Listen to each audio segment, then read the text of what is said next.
आज टिफिनला स्पेशल असं काय बनवायचं? स्पेशल वगैरे काही नाही, नेहमीची तीच बोरिंग फ्लावरची भाजी. इथे फ्लावर छान असा धुवून उकळायला ठेवलाय. त्याच्याने ना फ्लावरचा जो स्मेल असतो ना तो निघून जातो आणि फ्लावर ना अशी पिवळी पिवळी दिसते. तर मी त्या भाजीवाल्यांना विचारलं ही पिवळी पिवळी का दिसते, तेव्हा त्यांनी सांगितलं की उन्हामुळे होतं असं.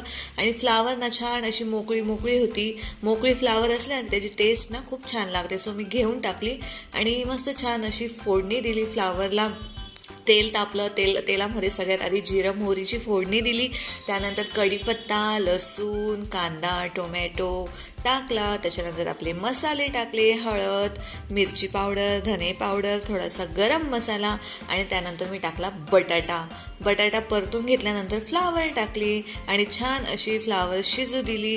फ्लावरची भाजी आपली रेडी आहे. वरतून छान अशी कोथिंबीर टाकायची आणि टिफिनमध्ये पॅक करायची.